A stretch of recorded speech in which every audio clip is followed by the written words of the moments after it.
Bingo Blitz rules. If your bingo has ads in it, That's not a bingo. if it doesn't have the coolest tournaments, mini games, and the most breathtaking design, Nope, not a bingo. if your bingo moment makes you feel so excited that you just want to burst in joy and scream out loud, bingo! Sorry, so you're playing... Bingo Blitz? Now that's a bingo. Go for a world of excitement with Bingo Blitz, the #1 free bingo game. Download Bingo Blitz and play for free. Now that's a bingo. This episode is brought to you by Amazon. The holidays are here, and you know what that means?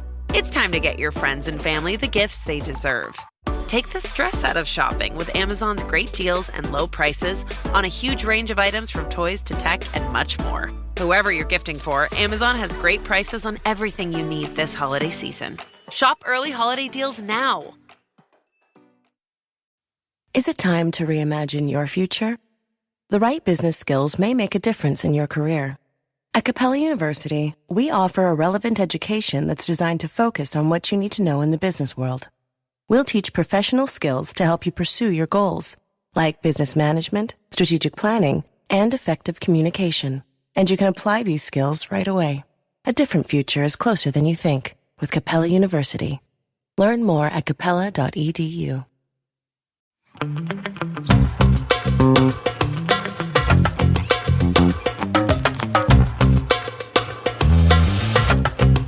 Hello, and welcome to another episode of Don't Blame Me, where we give you wonderful, amazing, life-changing advice that changes your life. Oh my gosh, what a jaw-dropping experience that y'all are about to go on. Gird your loin. Jaw-dropping and maybe even panty-dropping. Do you know something I don't? No. Oh, okay. We just are that exciting. No, we really are. Are your nipples hard right now? Maybe we just say your nipples are hard. Your nipples will get hard. And you're like, I'm at work. Please don't do this to me right now. Well, if you are brand new here, we are Meghan and Melisa, and we give advice. And you might be wondering how we're qualified to give such life-changing, amazing, earth-shattering, world-rocking advice. And to that, I would say, keep your head down.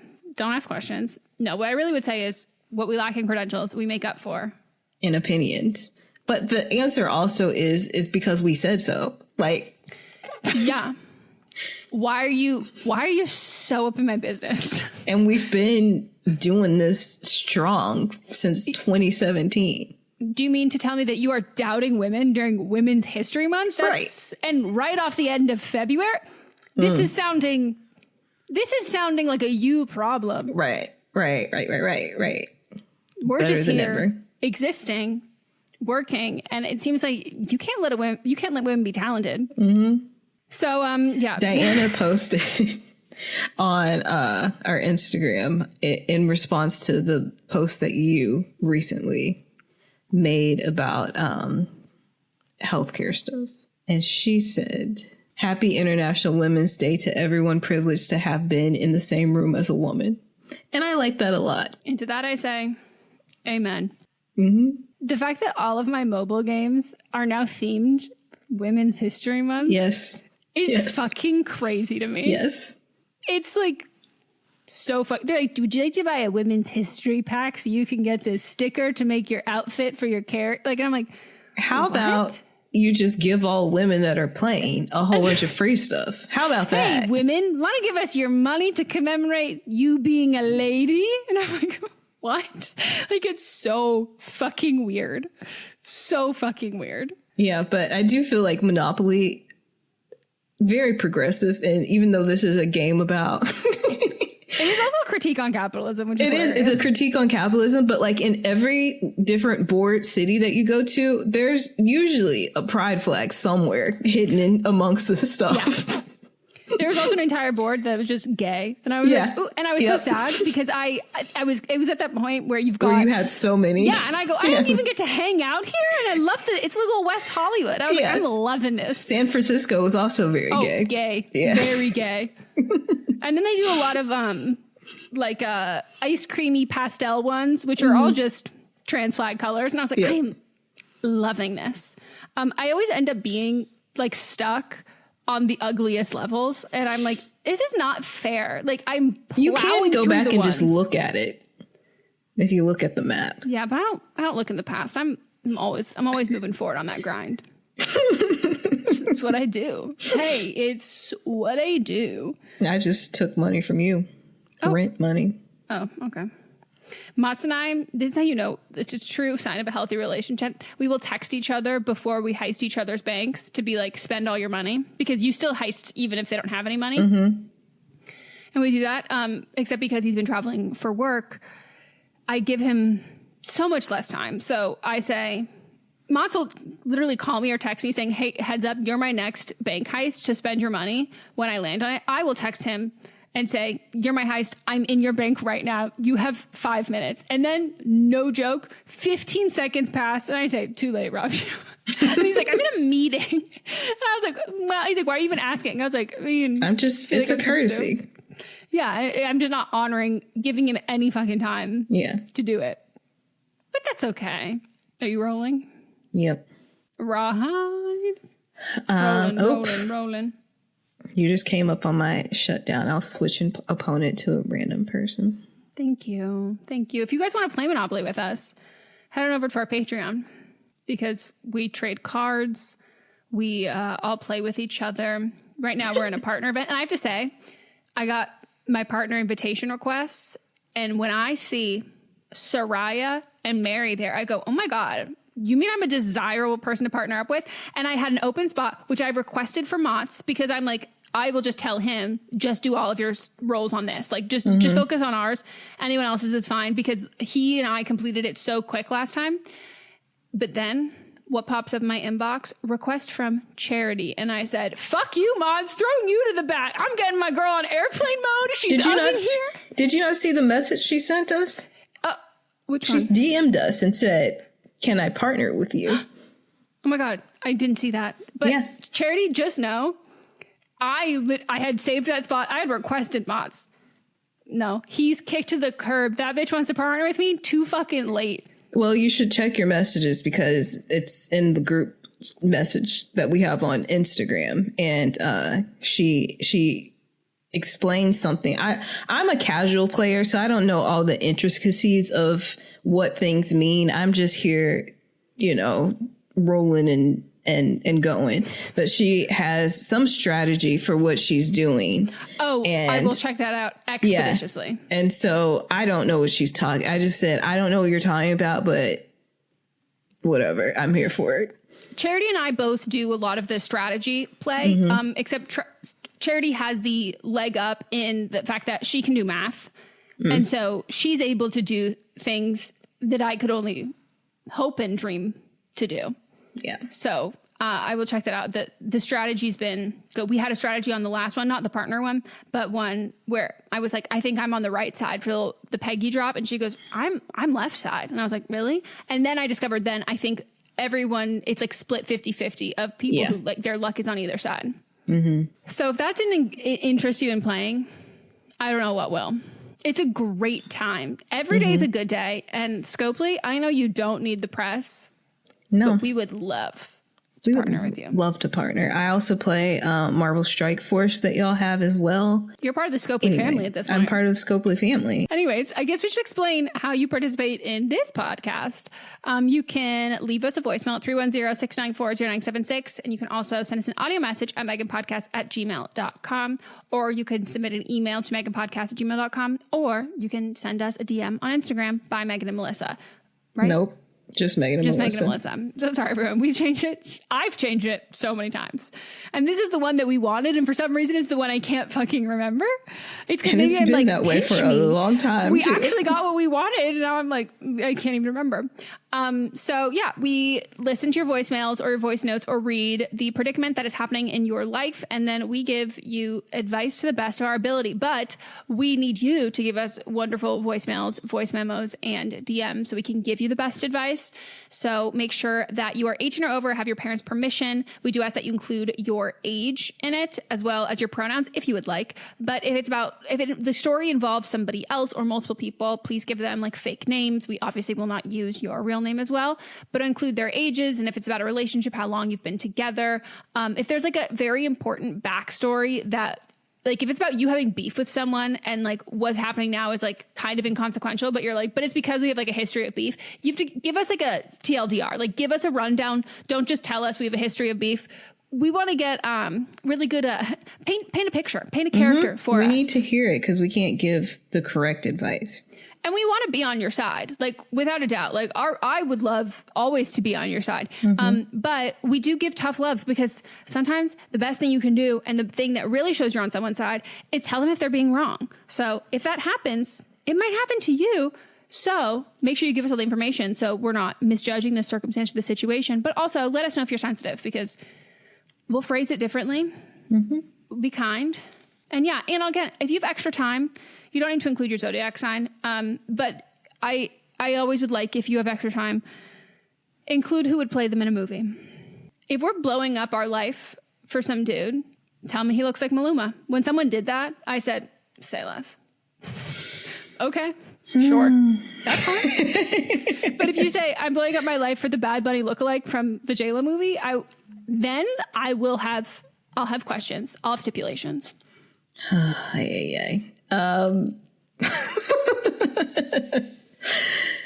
Did you start watching the documentary? No, I was watching. It's a really good question. What was I watching?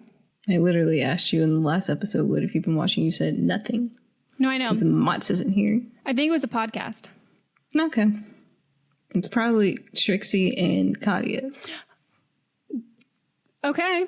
Read me the filth because you're actually correct. That's what I was watching. And I was like, what was I watching? Because to me, I'm like, it's just like hanging out with you. Like, I'm like, it's so a part of my day that I forget that I'm like, oh, I actually don't know those bitches. That wasn't a conversation I had with a friend. You're right. No, that's exactly what I was watching. And I watched Katia's, she's got a like podcast show with Grindr. And as somebody who used to be a part of the Grindr family by proxy, I always love to see what they're doing with social. The amount of Grindr merch I have, Grindr pop sockets, all of it. Just Grindr pop socket together as a phrase is wild. No, and that's why Grindr making pop sockets was a great choice. Shall we get into the advice? Let's do it. Hi, Meghan and Melissa. I am 23 years old, and I have been with my boyfriend for almost 2 years. It's probably important for you to know that I have an avoidant attachment style and some definite prominent avoidant tendencies. However, they are really part of my identity and my interactions and relationships, and I really don't see a problem with them. So an example of this is I am really someone who dates to date and doesn't date to marry. But what that means to me is that I am fine having multiple long-term relationships. All of my relationships have been like 3 years or so. But I'm not going to marry the person, and I usually tell my partners this before we begin dating. So my current boyfriend knew this. I said I am not someone that dates to marry, and he said that he was. I said, well, one of us is going to have to change our minds. Anyways, we've been together for 2 years, and recently he brought up the idea of moving in together, and it's something that he really, really wants to do. And he is also someone who wants to get married and wants to have children, and on a kind of traditional timeline, whereas I am fine being probably never married and not having kids. And if I were, I think I would want to get married in like my 40s. I don't want to get married early. But ever since he's brought this up and I acted really weird about it, I felt myself pulling away because planning for the future is just a really big avoidance thing for me, a trigger. I'm also seeing a new male therapist who seems to think that me not wanting to move in is an avoidant tendency, which, sure, maybe it is. I don't see a problem with that. I don't think that I have to move in with a partner, especially when I know that it will probably be the end of our relationship because I work so much healthier with a lot of distance between us. Let me know what you think. Thank you so much for listening to my call. Thank you. I don't know how much like research that you've done into attachment styles, but as someone who has an avoidant attachment style as well, it is like not, I don't know, like it's something that like my identity is rooted in a way that I view as like healthy or whatever. Like I do think of all, I mean, this is the only attachment style like I've ever really had. And so there are parts that like I still have this attachment style, and it will show up in like friendships and like my everyday life and like who I am as a person, in the sense of like, there's a lot of overlap with being avoidant and having ADHD, like, or being like neurodivergent. Like there's some overlap there. So, but I wouldn't be like, oh, that's a part of like who I am in a way that is constructive, because you don't have to want to settle down with someone.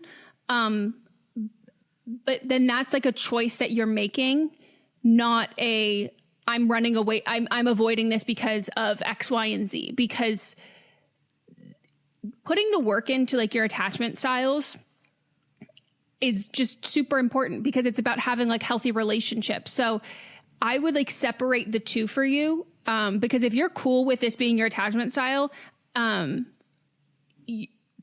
avoidant, like you're not going to be happy in any, like in like friendships or whatever it is. And like, again, like it still comes up. I still deal with it all the time. Like it's still all of that, but I don't view that as something that it's just like, oh, it's the way that I am, because I don't like want it gets better and like it will change, and it goes through these like ebbs and flows.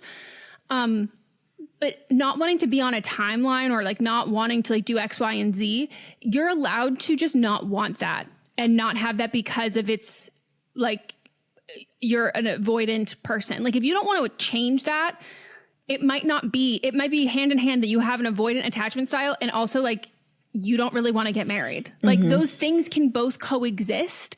But I think if you frame it in the way of being cool with this attachment style, I would really look at like the point of view of people who've experienced relationships with people with avoidant attachment styles. I recently got on a subreddit like that, and I was like, oh, that's horrible. Like that is really awful to be on the other side of that and like what that feels like. And you might read that and be like, I resonated with it, because I was like, there are people I've dated and friendships that I've had or whatever that I'm like, oh yeah, they could have written this about me. Like and it doesn't make me feel good. But if you look at that and you go, no, that's not how people would talk about me, I think you can recognize that like two things can be true at once. And attachment styles are something that are usually a response to like your life experience, and for a lot of people like trauma. And so in having healthier relationships and healthier attachment styles, it is healing your trauma. It is like healing things that you've gone through, and it's growing, and resisting that is like not beneficial for you. And I want to say, like, I don't think that you're actually necessarily doing that. I just think that you might be combining two things. You might be combining a personality trait that you have and like your wants and desires with, oh, there has to be a psychological explanation for this, versus I just don't want to do it. Right. Like some people just don't want to get married. And you obviously are one of those people, and you're like, maybe in 20 years, then I'll be ready. But like, depending on like where you come from, where you live, like it might be the norm for people to get married at a certain time. Like there's a timeline, and it's like the norm for everybody to like want to get married, or people don't necessarily want to get married, but because everybody else is doing it, then it's expected of them. And you may seem like the outlier of that, especially with your therapist. I don't know if like your therapist giving that information was necessarily the right information. I'm no therapist, but I don't know if that's necessarily the right information for you if you just don't want to get married. Also, it was just kind of like, you're like, I've only been in like long-term relationships, and you're 23. So I'm just curious, how many long-term relationships have you been in? And even like the person that you were dating before this, like marriage was already being talked about if you had made it known that you weren't dating to get married. So that was somebody you were with when you were like 21. And how long were you with that person? So it might be like the situation and people that you're around that are influencing you to pressure you to get married, and it just might not be for you, and that's okay. And I think that, you know, just hearing from other people that don't want to get married, it might help you with that. Maybe finding a community online or elsewhere of people that aren't necessarily in the area that you're in, to know that like getting married is a choice that some people make, and it is not necessarily a choice that you want to make. Yeah, I agree with all that. I do think you need to be a lot more direct in your wording, because I think if the other person called in and like swap, let's say like some girl called in and like, oh, the guy I'm dating, we've been dating for 2 years, I want to live with him, and he said, I date to date, I don't date to marry. And it's like, well, I do want to get married. It's like, well, one of us is going to have to change our minds. I would go, that's kind of a dick thing to say. Like, that's kind of an asshole thing to say, because it's kind of, it's pushing off the blame and the expectations of you. So it's like, well, when I disappoint you, I've already given you kind of like a fair warning. And that's not fair to either of you, because he's not going to give you what you want either. Yeah, it should be a deal breaker up top. If you're with somebody and you go on a date and they said, I'm dating to get married, then that should be it. That should not be somebody you should be with. Yeah. And I also don't think the phrasing like, I'm not dating to marry is the way to say that I don't want to get married, because those don't mean the same thing. Mm-hmm. Usually, and it depends again, like you said, location really matters with how like people have phrasing, like hooking up means sex. Where I grew up, a lot of people hooking up means kissing. Like there are different terms that have different meanings where you are. But saying that like I'm not dating to marry is like I'm having fun while I'm dating. Like I'm not looking to get married in the next year. I'm having fun. And if I find someone amazing, great. But I'm not like, oh, my clock is ticking, I need to find a husband tomorrow. Like people I know will use that phrasing and they want to get married and they want to have kids. Like it's not that. So I do think being upfront and saying like, I just want to let you know before we like go out or anything like that, that I am not interested in getting married and I'm not interested in having kids. I have done like long-term relationships before. And then I would say like, I would totally see myself with a partner for like 20 years, like saying what you want and like what you expect of that. But I think the phrasing is opening up like, well, one of us is going to have to change our, like, oh God, that's, and I think for you were like, well, I'm not going to change my mind. And he's like, well, I'm not going to change my mind. But when you throw that out there and it's like, well, I gave him a warning, caution to the wind. You gave him like a challenge. Like you gave him something that it's like, if I'm good enough, maybe she'll change her mind. And I don't know that you were actively trying to change his mind, but he probably heard that and was like, okay. And yes, both people are responsible for that. But I do think, I think when you're not clear and concise and decisive in your language, at least for me, like I need people to be very direct. Like I'm not always great at like reading in between the lines. I think you're doing both of you such a huge disservice.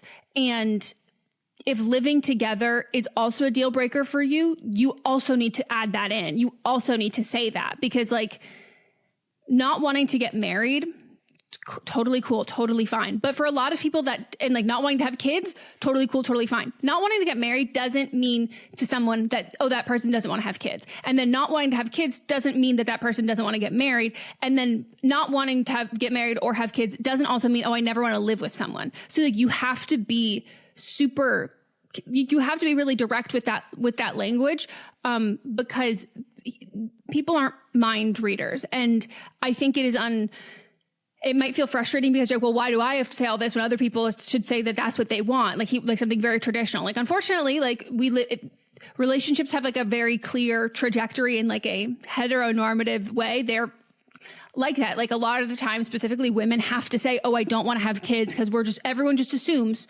you want to have kids, you're going to have kids. And I think if you do not take it upon yourself to be like, this is what I want and this is what I'm looking for, and it's actually a deal breaker if this is not also what you're looking for, not only do I think like you're hurting other people, I think you're hurting yourself. And I think it becomes, if this is attached to your attachment style, not just your personality and what you want, I don't think that's healthy. Like, I don't think it's healthy for you to be, and I've done this, where you put yourself in situations where it's not going to work, and you know it's not going to work, and then you wait for it to not work, and then it doesn't work, and you're like, see, I told you it didn't work. And it's like, okay, well, at least for me, I'm like, bitch, you picked that thing that didn't work, that you knew wouldn't work. So then when it didn't work, you could feel shitty about it. Like it was avoidable in that sense. And there's a lot of like hurt we can't avoid. And I think, and there's a lot of hurt we can't avoid, like hurting other people. But I think when there are ways that we can, I do think like it's our duty to protect ourselves and other people, like their feelings and like their well-being in this kind of instance. And I don't think you're being like truthful with yourself either. Not saying that you want to get married or whatever, but like if that's what you want. And so like, I wouldn't water that down to other people to make it more palatable or to like expand your dating pool. I think you'll be missing out on someone who wants the exact same thing that you do. All right. Let's take a break.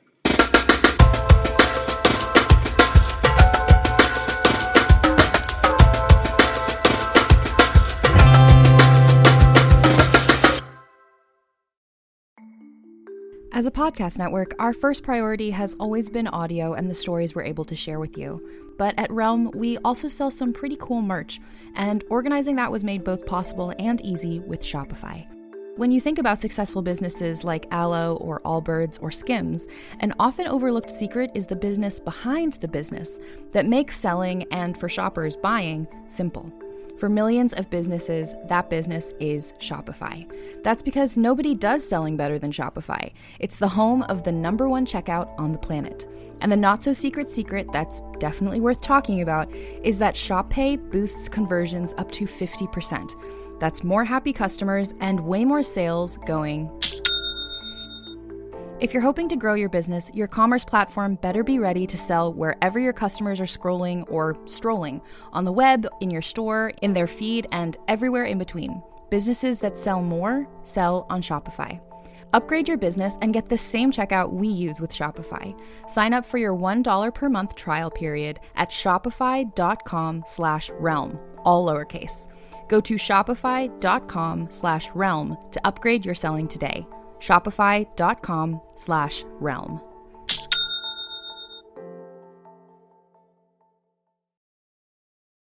Canva presents your work horoscope for this week.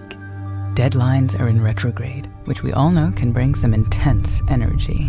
Our advice: fend off this forecast with Canva. Like Canva whiteboards to counter creative blocks, and Canva docs for clarity in communications. If you have any sales deals coming through, results will be in your favor with Canva presentations, manifesting many wins for you. It's a great week to love your work at canva.com. What's up, everyone? It's Noah Daniels. Hey, y'all, I'm JJ. Hey, guys, it's Kat. And we're your hosts of the Real Hauntings podcast, where we bring on guests who share their first-hand encounter ghost stories and supernatural experiences. Now on to the trailer. I've been warned to not tell this story, but I think because of the way it ends, it's okay to tell this story, because some people say that with certain entities, to like speak of them or talk about them or in any way like portray them as powerful will attract them to other people. The creepiest thing about it to me is a lot of times it would wait for me to notice it. Like, it would just lay its arm out like this, and then I'd be like, where is it? Where is it? And then I'd see it, and then it would just slither back. For more information on the Real Hauntings, Real Ghost Stories podcast, make sure you check out real.fm to learn more about our podcast and many other amazing podcasts.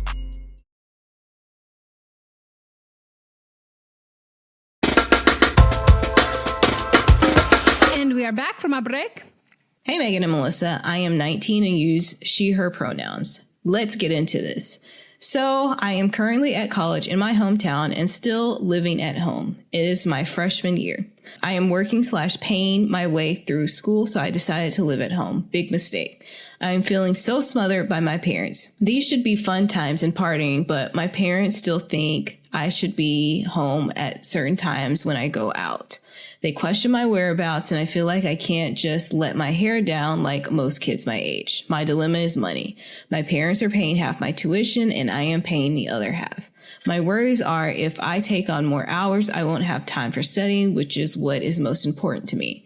I am not taking out loans because I am looking to the future. But if I did, I would be able to afford an apartment. Cost of living isn't that high where I live. I'm not sure what to do. My parents don't really mind me moving out or taking out loans is my personal preference. What would you suggest? Unfortunately, you have no say in that household because you aren't paying any bills. If you're not paying for anything, maybe, you know, if you want to feel some type of freedom from them, offer to pay a bill or something and in exchange for your freedom. But at this point, you want to save money. So you have to weigh the options here. Do you want to have the life like other college students are having that you want? Or do you want to be more financially responsible and be at home and have to live under your parents' rules? I took option where I took out loans and went to school. And I have a lot of student debt, but I will say I'm better for my mental health because of it, because I did not want to stay at home. I think it's just a choice you have to weigh, which is more important to you. You said that setting up your financial future is more important for you. So then you just have to suck it up and let it be what it is. And then after you graduate from college, you still have so much time to spread your wings. You can still do that later if you want. Or I would say maybe look into internships that you can do during the summertime that are not in the area that you live in. And they'll usually pay for your living wherever you go. So maybe, you know, do what you have to do during the school year and then find an internship elsewhere. Or another option is try to find some scholarships that will help cover your cost of living. Yeah. I think the two most important questions I would have is what is your major and what is your family financial situation? Because if you have a safety net of like, you have grandparents in the picture, or you have a trust that like, you know, maybe it's not like what you would consider a Gossip Girl trust fund, but like you have money that is yours in the bank that you can cash out in, I don't know, 20 years or something like that. Like what is your safety net here and what is your major?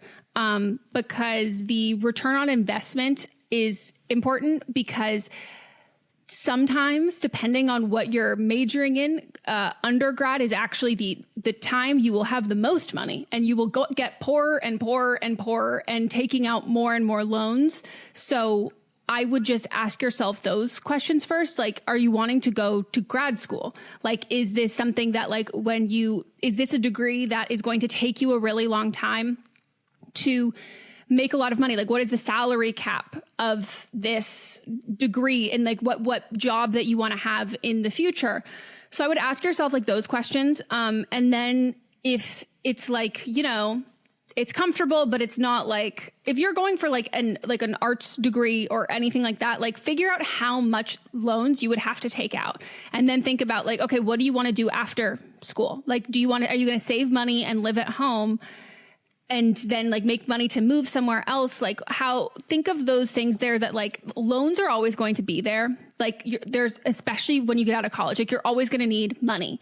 And I think college is a really great time to be, like I always like say a lot of the time, not for everybody. It's kind of like a half adult. Like you've got one foot in the door and then the other, like you still have the structure of school, which is familiar from like adolescence, but like you've got some more freedom in those things. Jumping into like full freedom is really scary, and it's a hell of a lot of responsibility, and it is inevitable. So it's just a matter of like, do you want to get there earlier and quicker and spend more time there? Or do you want to wait a little bit there? And I think your mental health is super important. And so I would say, look into being an RA. Like that's like I don't even think you pay for housing at all. It depends on. I think at my school, like you got free housing, and then you also were paid for certain hours that you had to work X, Y, and Z. And then I would also say, like, look into studying abroad, like look into those kinds of things.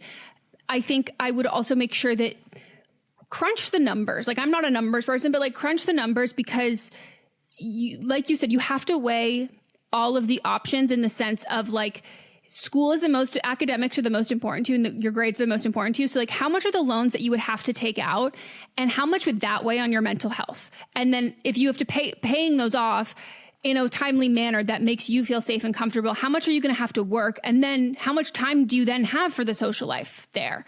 So like, I agree with you that I would have a negotiation with your parents, and I would sit down, especially because you said they're totally cool with you moving out.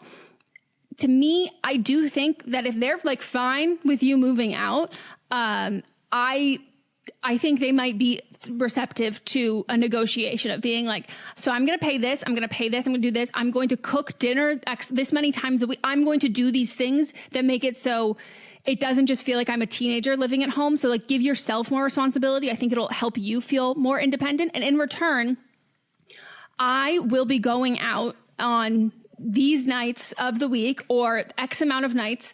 And I will, and like, if it's about like a safety thing, I don't know where you live. It's like, you can have my location on for these, when I'm going out, I will write down who I'm with. I'll give you some of that information. So like, you don't feel like, they don't feel like they're totally in the dark, because I will say that's a huge part that I know it's the independence that you crave and you want. But if I had a friend who we're in college together and I don't see her, I could name at least 15 times I've seen her in the last like 2 days, who I've seen her with, what, like all of those things, who she was wearing, what her friends' clothes were, all of that stuff. Your parents don't have that. Like, they don't have that familiarity with like the location and the people and all of that. So like, there's stress that comes there. So like, acknowledging that and recognizing that it's not always people wanting to stifle you, and give them some like safety net, but like, really break it all down in that way. And I would try that first before you cost out the loan aspect of it.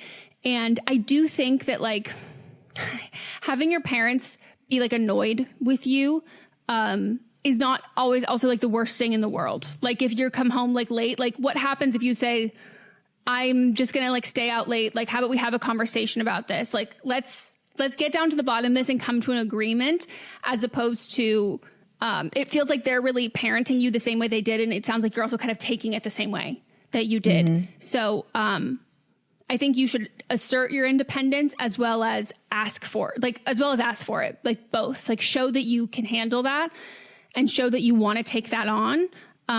And you might find that like, oh, this is a lot easier than I realized. Like, I think like taking out a loan, I can like come up with a payment plan, and I can do that to like what you feel comfortable with. But I don't think loans should be the first option when you have other options. All right. Hello, I graduated in December and finally got my first adult job. I'll be working in a corporate office for the first time. You'd think I'd be nervous about a new job, right? Nope, I'm actually feeling very confident in my new role. What I am nervous about is making friends. You know the beginning of Mean Girls when Katie eats in the bathroom? Yeah, I feel like that's going to be me. I know this won't happen since, well, I'm an adult and I can always go eat in my car, but the anxiety stands. I did a couple of internships in college, but was usually with someone from school, so I didn't have this issue. Do I introduce myself to new people? Do I wait for them to introduce themselves to me? I have no clue. I'm so nervous. I'm getting anxious just typing this. Hopefully there aren't any typos. Do you have any advice on forming friendships or just meeting people in the workplace? Happy to hear some Don't Blame Thems on this as well from any fellow listeners who have advice. Happy to follow up with an update on how making friends goes. LOL. Oh, almost forgot. I'm 23. She, her. I have anxiety reading this for you. This stresses me out. So please, you start. You're just kicking it over to me. Yeah, I need you to start.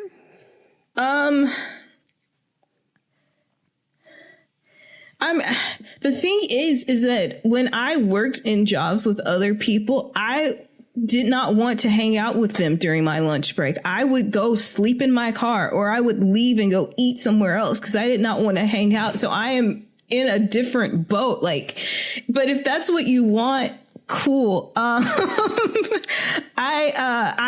felt like my break should be a break from the people, and I'm not here to make friends, as they say. So how do the people who you made friends with through like work environments, because like that's not the air you give off, like I want to be your friend. So how do people that you end up being like, okay, you can be my friend, like how do they pass that threshold for you? I think it's different though, because we don't work in like a corporate type job. And so most of the people that I've worked with, when it comes to like, because we have podcasts where we're talking about personal things. And so that it's like forced getting to know each other. Yeah, it's, you know, each other on a different level than you would in a corporate environment. We're not selling cereal. Like we're not, we're talking about personal things. And so you kind of become friends because you are sharing things that people would share in a friendship. So I was going to say, so this is my issue with this. So like, I'm always desperate to make friends. I'm always desperate for people to like me. I treat every interaction like it's a stand-up performance. And I've met like all of my friends through work. And that is because what I do on the podcast is something that I am incapable of not doing in everyday. Like I just talk to people like I'm friends with them. And I think, I don't even know if this is like good advice, but like I would just figure out like what your personality type is like. Like I would even like ask your other friends, being like, okay, when we first became friends, like what would you say is great about like what drew you to me friendship wise or whatever, and then figure out who you like and who you're drawn to as a friend. And when I was like a little kid, my dad used to tell me a story, like I would sit at the playground and I would just watch the kids play at first. And then I would figure out who I liked and who I wanted to be friends with. And I would point to my dad and I would say them. And my dad would walk me over and be like, this is Megan. And then I would be like, okay, you can leave now. And then I'm like, hello. And like, I would be like so over the top, but like, I've always been like, I'm like always an observer, like and I really appreciate when people are like, you've done the vetting beforehand of being like, I feel like I'm really going to vibe with these people, because then you're just hitting home runs. Like you have they have a personality that you're like, oh, I really feel like I could mesh with. They remind me of a friend or whatever. And so they're probably going to be receptive to who you are and how you act. But I think if you like are like not super buttoned up and you're like, oh, I'm going to approach everybody like I should be friends with them, and you go to someone who's like super buttoned up and like not like anyone you've ever been friends with before, I think it's unrealistic to expect workplace friendships with people who share no common traits of friends you have outside of work. Like I think you can have friends that like are like, I love when people do like TikToks of being like me and my work bestie, and it's like a 20-year-old like girl and like a 65-year-old old man. Like, yes, like maybe your circles wouldn't have crossed naturally, but like people will have similar traits or personalities. But I also like, I have like such bad social anxiety, which for me is like very much tied to ADHD and like being like too much and like perform and like being on and all that stuff. But like the best things I've ever had is when people are like, I would love to be your friend, or like, hey, I have no one to sit with like for lunch. Like, could I come hang out with you? I think people tend to be very, friendly, usually overly friendly in an office when you first start, like there's like, oh, like this kind of a thing.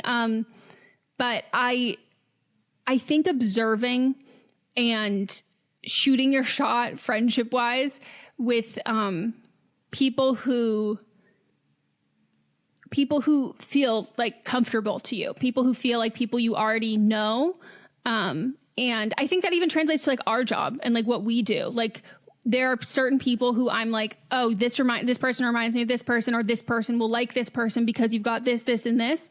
But as far as like the workplace, corporate, circle back, all of those things, yeah, please don't blame them, because like I have no idea how I wouldn't be good with that, because like I need people to be very direct.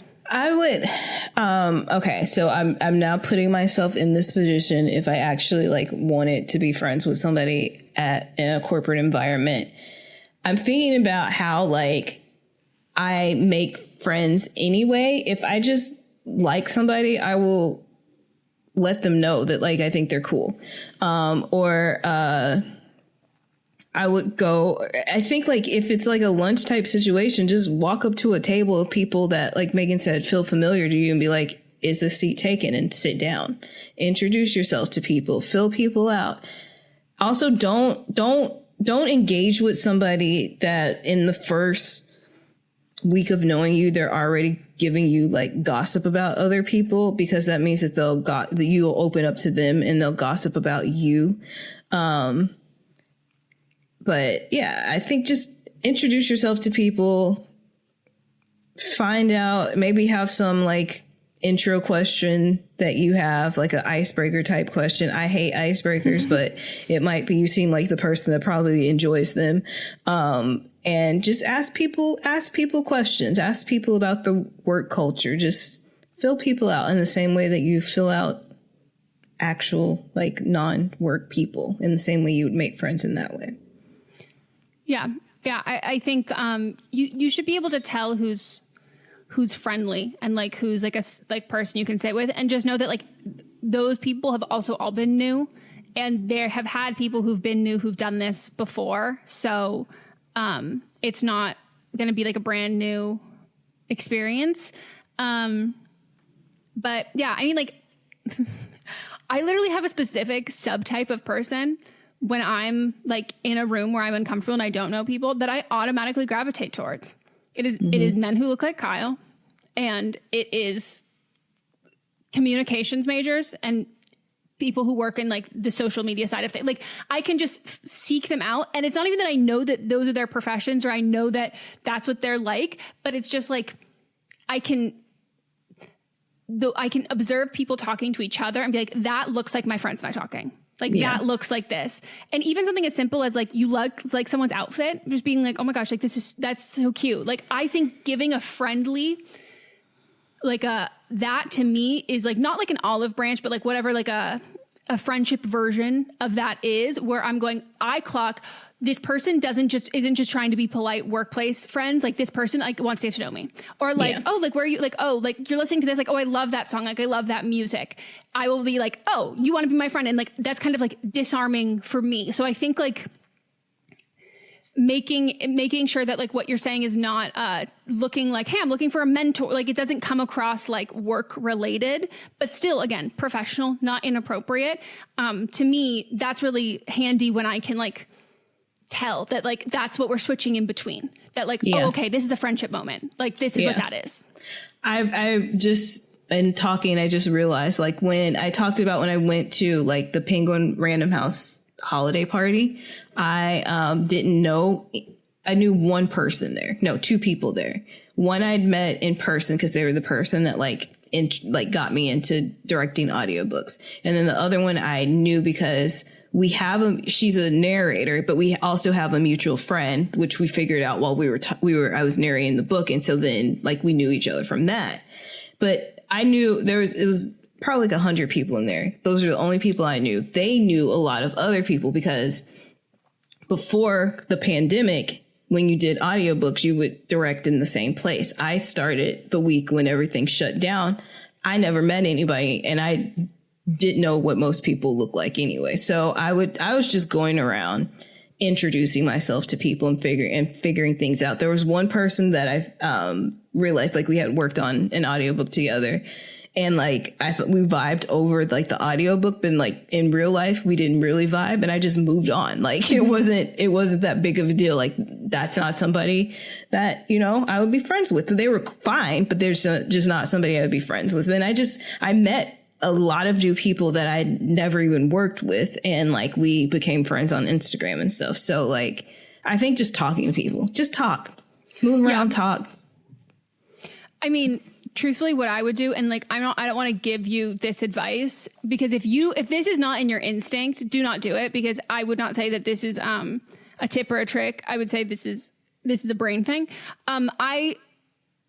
have such a need to know every room that I'm walking into and like know the circumstance situation. Like I'm someone who like looks at a restaurant. I have to look at the menu. I have to look at parking. I have to do a Google Maps, like street view, walking, what it's going to look like, where I'm going to and I have to get there early. And usually I'll do a drive by. Like I used to have to go to school before and then like the week before school even started to like walk around to like make sure I knew where my classrooms were and all of that kind of thing. Cause I get overwhelmed very easily. I would also not saying for you to do this. I would look up who I'm working with. I would look them up on LinkedIn and I would look them up on Instagram. And look up anybody every time, all the time. But I'm then always I would looking know people up. I'm judging a book by its cover. I'm looking at where this person went to school. I'm looking at like what extracurriculars that they did, and I'm looking at their vibe check. I'm looking if we have mutual friends. I'm looking at their interests, and then I'm being like, okay, cool. This is who I'm probably going to be friends with. Like this is who I'm going to like reach out to, or like see that this person started more recently than I did. So I think that like that if that feels unnatural to you, don't do that. It would be unnatural for me to not do that. Like I do that even before I meet new people. I will like ask Mots, like if it's like a mutual friend, I'll be like, so like, what do they do? Where do they go to school? And then I'll ask them all of those questions. But like, I want to know those things. So I don't know, like, I just like to be prepared. Like, I want to know what not to ask about. I want to know, all of those kinds of things. And it makes me feel better equipped. But if that's not in your instinct, don't do it. But if it is your instinct, I don't think that there's anything wrong with that. Mm-hmm. Yep. All right. Well, we're going to take another break.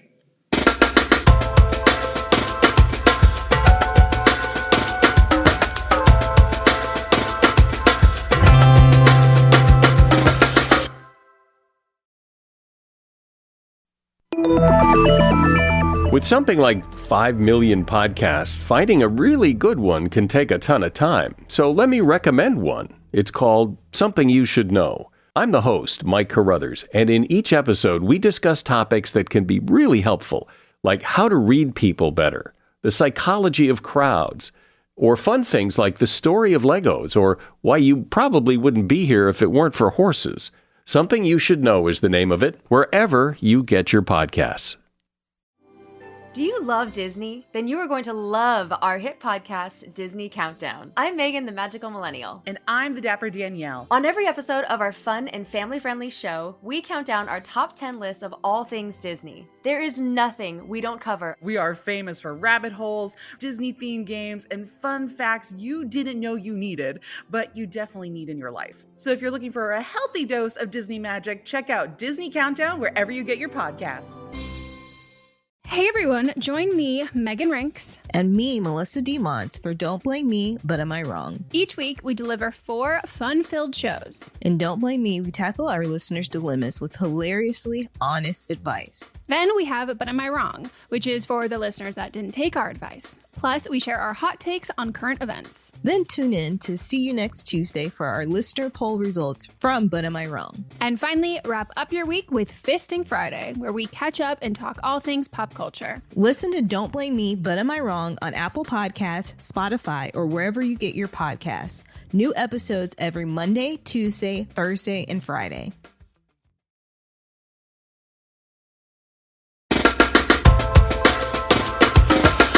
Time for another call. Oh, it is a call. I was looking as if I was going to read it. Hey, Meghan and Melissa. Love the podcast. I would really just like your feedback on dealing with a racist boss.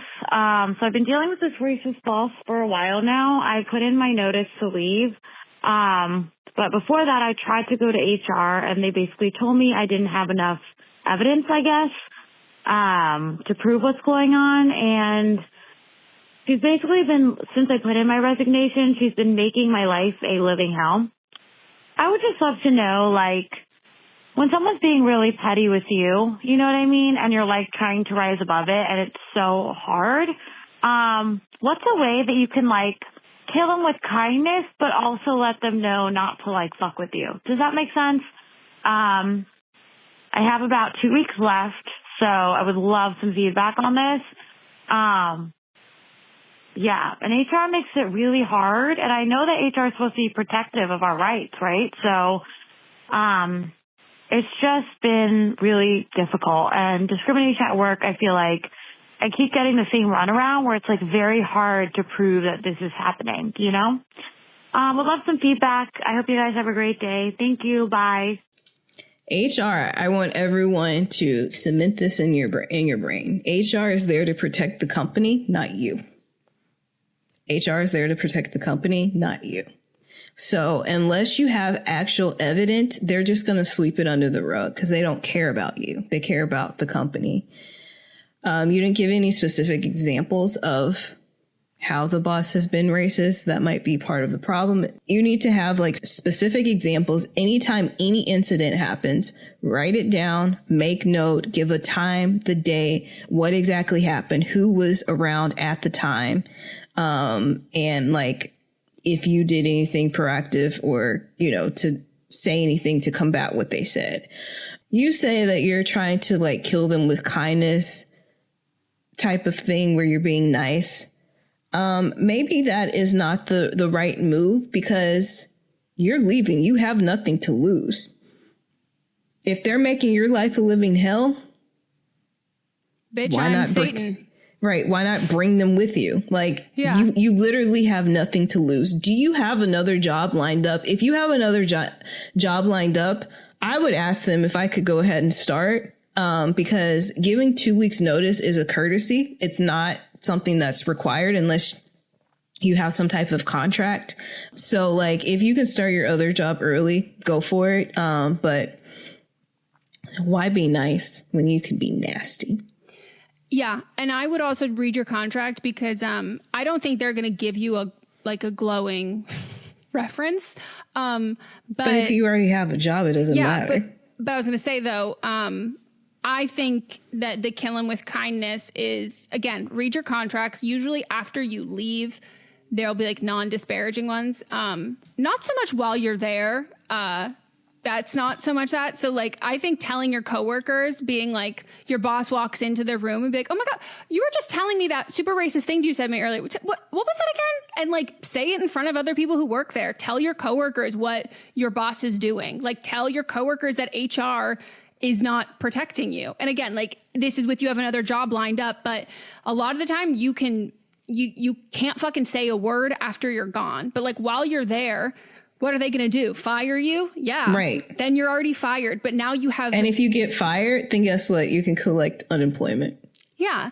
So I agree in the whole sense of like, you do not need to kill them with kindness because you're not being met with that. Like, I think it's kill them with accountability. And it's not like like closed door, hush talk. We actually don't have any evidence of this. And we're going to make you feel really like small and like stupid for this. So like you feel like you're complaining about nothing and you don't feel like you have any safe people here. So you keep your mouth shut. Instead, what you can do then is make a fucking fuss. Tell your coworkers, talk about it loudly in front of other people. Talk about it when your boss walks in the room, get it written in email, follow up in the emails. Like, make it so the environment that they have created, that they've made you exist in, that they have to fucking exist in that. Like, I think that's the response. And I also would, because you also didn't include any examples, I would wonder, your conversation with HR and saying that they said you don't have like significant evidence of this. Have you gotten other perspective on it? Because like, they can also just be telling you that, and you do. So there are like lots of, I'm sure that you could even probably call the ACLU and they could like connect you to like a local organization just to even be like, hey, can I run this? Like, does this sound right? Like, does this sound like there's not enough evidence for this? Or is it like company to company? Because I think that you also, I hope hearing from us is validating, but I also think it might be really validating for you to hear from someone in a professional environment in your area to be like, yeah, no, that's not okay. They should be in trouble for that. And then also like, there are different places, whether it's like Glassdoor writing reviews for like your company that you worked for. But, I think sharing, depending on the circumstance, I always think people get very afraid of local news. Of stories going around of those kinds of things, or like warning people, don't work here. They like this is what's happening, X, Y, and Z. But I think like they've made this such a hell for you that I think you're also probably starting to like, your instinct right now is to kill them with kindness when you've been met with like racism and like total disrespect that that can be so isolating that you then start to question all of that. So I would let the rage happen and not internalize this and take this with you to your next job, because like this is on them, not you whatsoever. And you don't have to be a consummate professional when someone's being racist. Correct. And I'm sorry. This is just, I'm mad for you. This is one of those things where people are like, don't talk badly about people online. And I'm like, talk badly about these people online. Name and shame. All right. Now we're going to have a Don't Blame Them. What's Don't Blame Them, Megan? Oh my God, I'm so glad you asked, Melissa. Don't Blame Them is where a listener will call in with their own advice pertaining to a call that we had on a previous episode. So it could be that they have personal experience with it, they've lived it, or they watched someone close to them live it, or they have, it's in their job field, their education field, or they just have an opinion that they would like to share that they think might be helpful. All right. Well, we had one where someone was talking about splitting chores with their partner, and the dude like wasn't splitting chores, even though that the caller or writer, I don't remember if it's a caller or writer, works from home and goes to school, and then also was expected to do all the household chores. And someone wrote in and said, as a guy, what is scary about this is that I only just got better about doing dishes this year myself. And I think their advice was spot on, talking about us. Spot on. I had never thought about it, but growing up, dishes were always done by somebody else. Though the caller's boyfriend sounds like one of those we ain't wrong, we ain't sorry types. If he wants to grow his relationship, he needs to be both wrong and sorry. Wow, that's a very good way to put it. Being wrong and being sorry. Damn, my nipples got hard at that. I'm gonna have to tell. I'm putting that in my pocket to use again, because that's a very great way to explain like when someone's like, "No, I get it. I'm sorry." I'm like, or like I'm like, you're right. I'm wrong.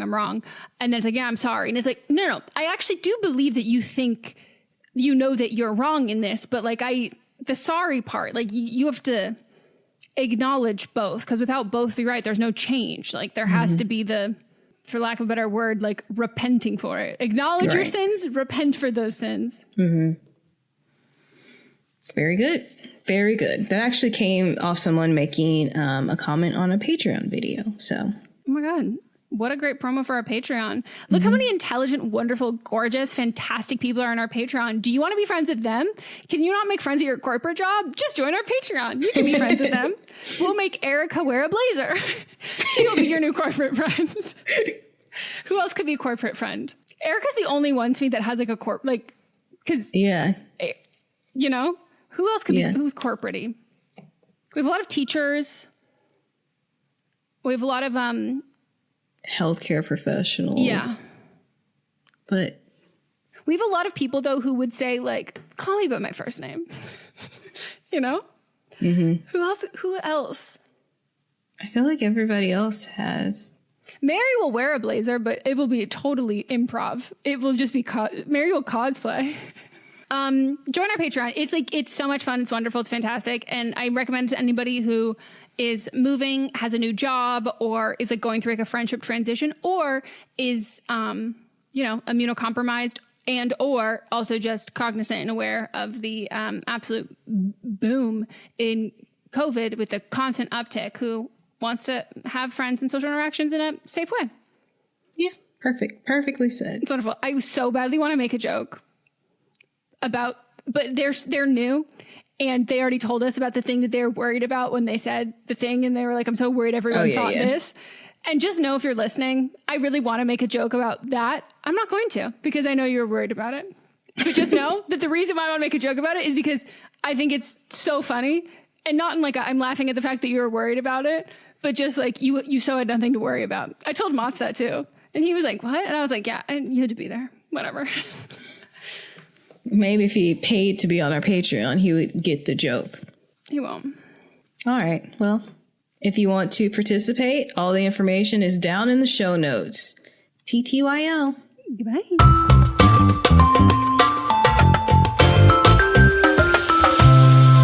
Don't Blame Me is a production by me, Megan Rinks. And me, Melissa D. Montz, plus Diamond Imprint Productions. Post-production sound and editing by Coco Lorenz. Production assistance by Melanie D. Watson. And music by Giacomo Picasso and Ryan Hunter. Welcome to the small town of Chinook, where faith runs deep and secrets run deeper. In this new thriller, religion and crime collide when a gruesome murder rocks the isolated Montana community. Everyone is quick to point their fingers at a drug-addicted teenager, but local deputy Ruth Vogel isn't convinced. She suspects connections to a powerful religious group. Enter federal agent V.B. Laureau, who has been investigating a local church for possible criminal activity.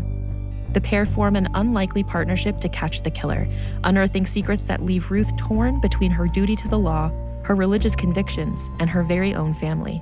But something more sinister than murder is afoot, and someone is watching Ruth. Chinook, starring Kelly Marie Tran and Sanaa Lathan. Listen to Chinook wherever you get your podcasts. Hi, I'm Jennifer, a founder of the Go Kid Go network. At Go Kid Go, putting kids first is at the heart of every show that we produce. That's why we're so excited to introduce a brand new show to our network called The Search for the Silver Lining, a fantasy adventure series about a spirited young girl named Isla who time travels to the mythical land of Camelot. Look for The Search for the Silver Lining on Spotify, Apple, or wherever you get your podcasts.